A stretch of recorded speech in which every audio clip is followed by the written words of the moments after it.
Hello and welcome back to Equity Tutors. Today's lesson is going to be finishing off the topics that we haven't yet covered, and this will be a bit more specific for certain exam boards as they differ a little bit, so we're just trying to get everything from the first couple of modules of AS covered before we go out for a winter break over Christmas. So today we're going to be talking about a few different things. So I'm going to be covering, first of all, cells and their specialisation into tissues and organ systems, and then also go over a little bit extra of stem cells that's needed for one or two of the exam boards. I know this is quite a lot, so I will get started on today's lesson straight away. So the first thing we're going to talk about today is cell specialisation and how this is important in multicellular organisms. In complex multicellular organisms, so that means organisms that have more than one cell, the eukaryotic cells become more specialised, and this means that they can perform specific functions. So again, when we think about the human body, we know that cells on your skin are different to the cells in your heart, for example. And as you can see with that example, the specialised cells in a multicellular organism can look really different from each other, and they have different structural adaptations to allow them to perform their specific functions. So this can be the shape of the cell and also the different organelles that the cell will contain and the quantity of the organelles that it contains. One thing to remember is that all the cells in your body do contain the same DNA. However, the genes that are expressed in each cell may be slightly different because we don't turn on all the genes in every single cell in our body, and this is what allows the different cells within the body to have different specializations and functions. I'm going to now go through a range of different cells that look very different to each other and exactly how they are specialised for their function. So the first one I'm going to look at is erythrocytes, and these are also known as red blood cells, and these are the cells that transport oxygen in your blood, and they're what gives it the red colour. So the function of the erythrocytes is to transport oxygen around the body. Some of the features that make them specialised for this job is that they don't have a nucleus, which means that there's more space within the cells to carry the oxygen. They also have a molecule called hemoglobin in their cytoplasm, and this is what actually binds to the oxygen to allow the oxygen to be transported around the body, and you'll learn more about that in later modules. They also have a biconcave disc shape, which kind of means they're flat with a dip in the middle, and this gives them a large surface area to volume ratio, which again we're going to cover the importance of that in our later module. But what this means is that these red blood cells are able to carry a lot of oxygen, and these features of it are the way that these are specialised to perform their function. The next specialised cell I'm going to talk about are root hair cells, and these are found in plants, and these cells are found in the root of the plant, as their name suggests, and they have a really long protrusion called the root hair. So you'll understand this better if you look at the visual document or the YouTube video, but the important thing with this is that they have this long protrusion, and this increases the surface area of the cell.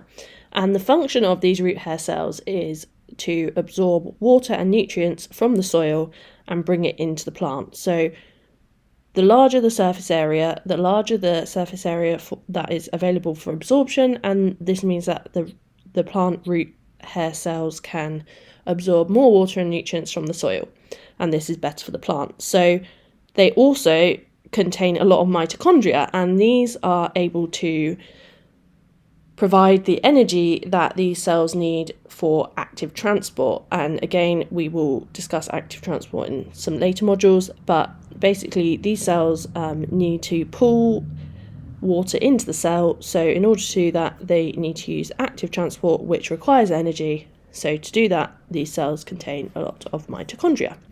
The next cell we're going to speak about is the sperm cell. So this is important for the rest of the lesson, as we're going to be talking about fertilisation shortly and reproduction in general. So some of the ways that the sperm cell is specialised is, I think we all know the general structure of a sperm cell, and it has this long tail which is characteristic of the sperm cell, and this is called an undulipodum, which moves to allow the sperm to swim and move. And it also contains, at the top of the tail, there are a lot of mitochondria, and this allows the energy to be released to help move the tail and propel the cell. Another feature of the sperm cell that makes it specialised is that its head contains an acrosome, which is a specialised kind of lysosome, which, if we remember from our previous lessons, this means it contains lots of enzymes, and these enzymes in the acrosome allow the sperm cell to break down the coating around the egg and allow the sperm to enter into the egg and allow for fertilisation. So moving on from this, another cell is guard cells, and guard cells are a type of plant cell. This will all make a bit more sense once we've gone over the structure of plants and more of plant biology in later modules. But the function of the guard cell is to surround the stoma, which is a hole in between the guard cells, and this hole is what allows water loss and gas exchange into and out of the plant. So the ways that the guard cells function is they surround this hole, and as they get flaccid or turgid, so like soft or hard, they change shape, and this allows the stoma to open or close. And the way that these cells are adapted and specialised for this function is that their inner cell walls are thicker than their outer cell walls, and the outer cell walls are quite thin, and this difference in the thickness of the two cell walls allows the cell to bend when it's turgid.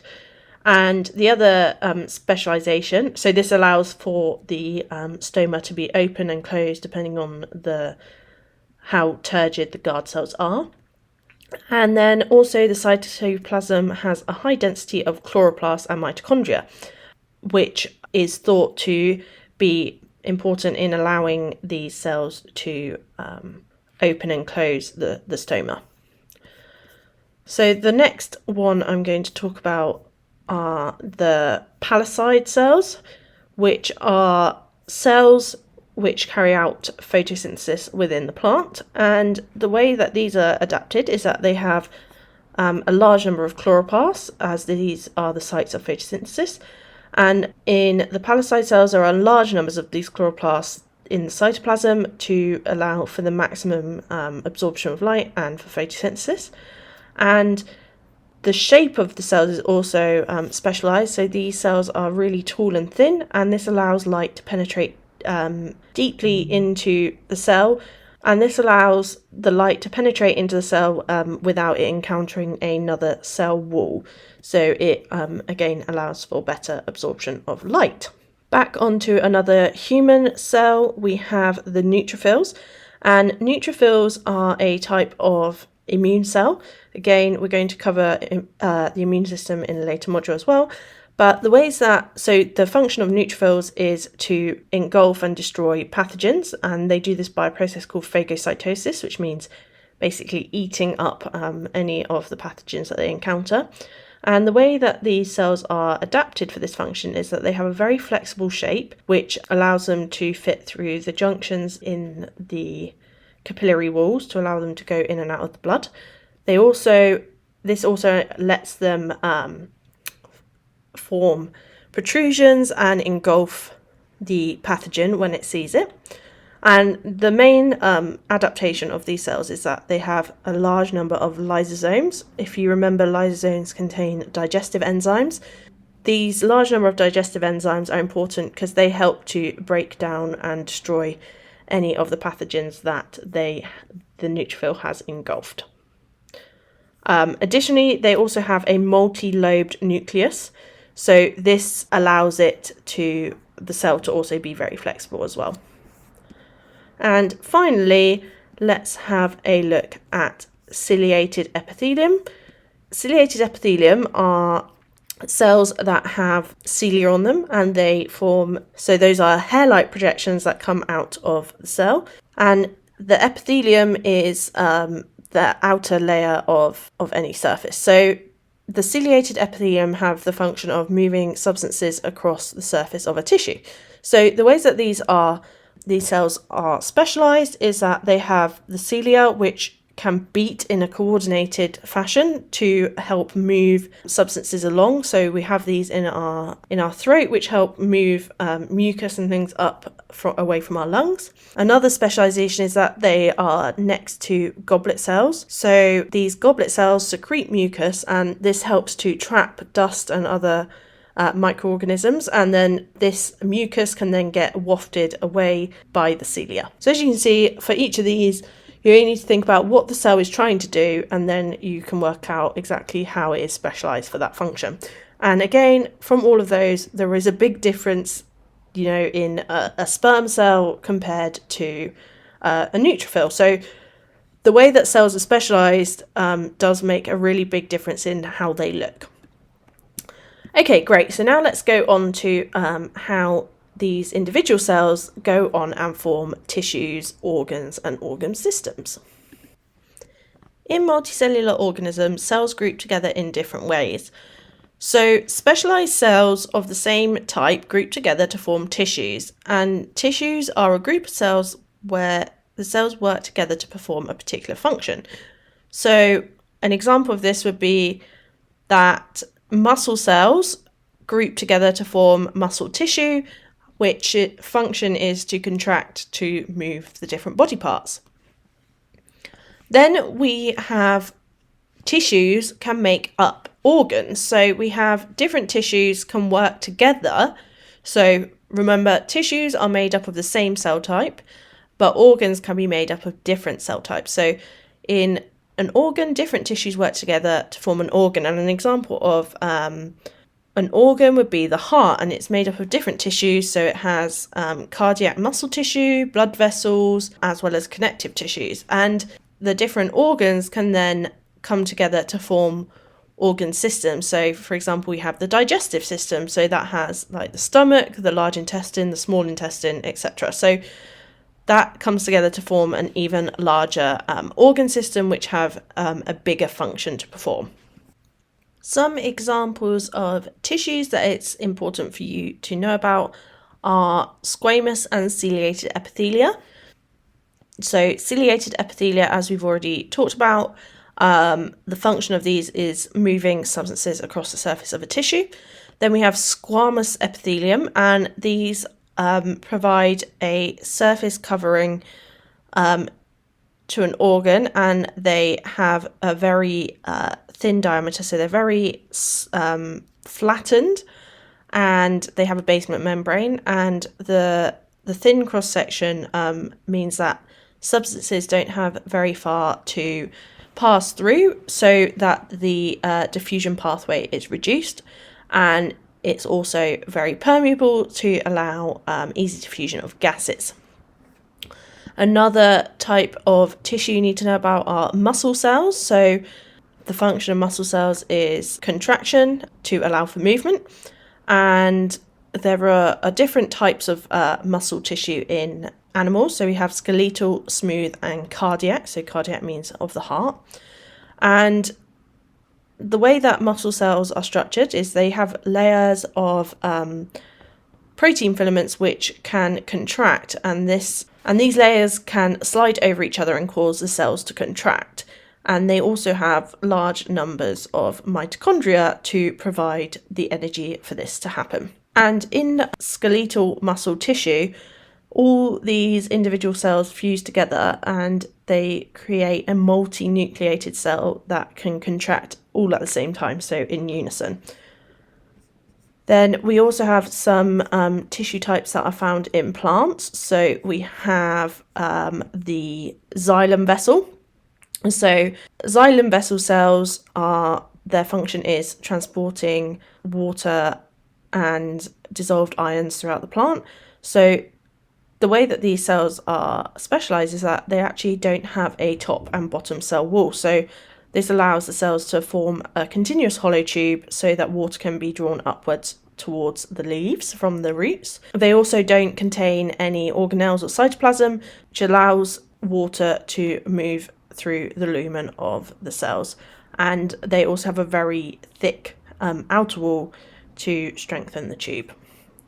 And then finally, the other type of vessel in plants is the phloem vessel cells. So these are similar to xylem in the fact that it forms tubes. However, they do have slightly different function and slightly different structure. So the function of the phloem is to transport sugars and amino acids throughout the plant, and the adaptations are that they are supported by companion cells and that they are joined end to end, but they do actually have cell walls at the end. So the cell walls at the end do have holes in them, and these are called sieve plates. So this allows things to move up and down the phloem. However, it's not quite as freely as in the xylem. So it allows sugars and amino acids to move through, but there is something blocking free movement completely. And these cells are also very simple, and they don't have many organelles in them, which allows for their function to form this tube structure. This next part of the lesson is specific to the OCR exam board. So if you are not using this exam board, then feel free to skip past this bit. So I'm now going to just talk about some specific examples of stem cells in animals and plants in the adults. So I know we went over stem cells a couple of lessons ago, but this is going to be a bit of a more specific on how some of these cells are used to form specialised cells within our body. So the first thing we're going to look at are stem cells in the bone marrow. And as we talked about in my last lesson, bone marrow contains multipotent adult stem cells, which means that they can only differentiate into a certain number of cells. And in this case, the bone marrow can only differentiate into erythrocytes, which are the red blood cells, monocytes, neutrophils, and lymphocytes. And again, you will learn more about these cell types later on when we go over the immune system in later lessons. So we're going to go over two examples here of how the bone marrow stem cells can form different cells. So we're going to look at erythrocytes, and we're also going to look at how it forms neutrophils. So the way that bone marrow forms erythrocytes is, as we've already talked about earlier in the lesson, the function of erythrocytes is to transport oxygen around the body. And as we said then, these cells actually lack a nucleus. And because of this, they can't divide, meaning that new erythrocytes are constantly being needed to be produced from the stem cells and the precursor cells in the bone marrow, because the erythrocytes themselves cannot actually divide because they don't have a nucleus. The process of forming new erythrocytes is known as erythropoiesis, and poiesis on the end of anything means production, and it has several stages. So the multipotent stem cell divides and it forms a pro-erythrocyte, and at this point now the cell is now programmed to become a erythrocyte, and it can't now become anything else. So it's turned off genes that are needed to form any other cell type, so it has to now form a erythrocyte. So the next thing that happens is that hemoglobin builds up within the cell. So remember, we need hemoglobin in these cells to transport the oxygen around the body. And then once the hemoglobin has built up in the cytoplasm, the nucleus is ejected from the cell. So remember, erythrocytes do not have a nucleus. And then this cell keeps on maturing and goes on to form a mature erythrocyte. And this has, remember, no nucleus and is full of hemoglobin, and also has this biconcave shape to allow for a larger surface area for oxygen absorption. The next one that we're going to look at that comes from bone marrow stem cells are neutrophils. Again, we went over this earlier in the lesson on how these cells are specialised. So remember, they have lots of enzymes to break down any pathogens, and they also have a lobed nucleus and a very flexible shape, which allows them to engulf any pathogens that they might encounter, and that is their function. So the function of a neutrophil is they are the first white blood cell that arrives at an infection site, and they engulf any pathogens that they see. The way that neutrophils are formed is that they also come from the same precursors in the bone marrow that the erythrocyte comes from. However, they have some different things that happen to them in the process of them becoming specialised. So they have indentations that form within the nucleus, which gives it its lobe structure, and also with the erythrocytes, hemoglobin accumulated within the cell.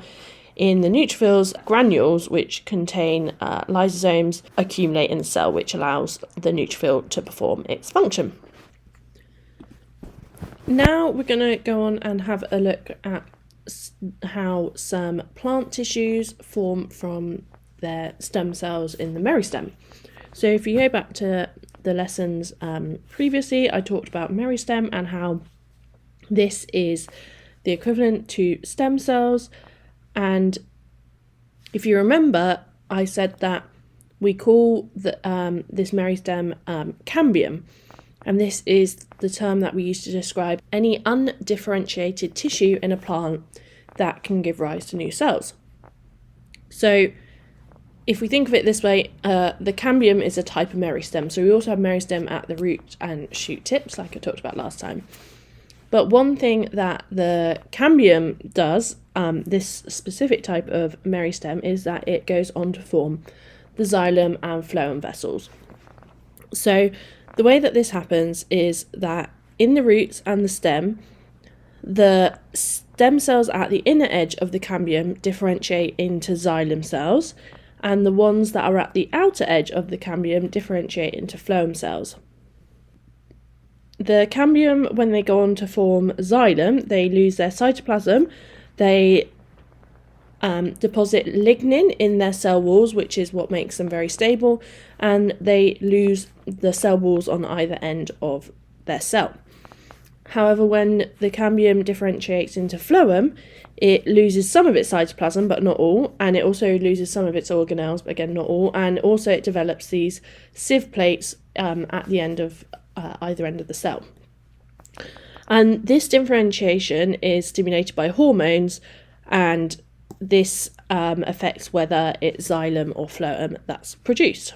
So I would definitely say to go and have a look at the visuals to this to kind of understand what I mean from the inner and the outer edge, and which go on to form the xylem and which go on to form the phloem.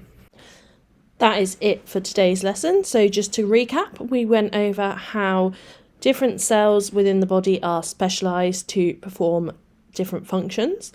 We also spoke about how these specialised cells within multicellular organisms go on to form tissues, organs and organ systems.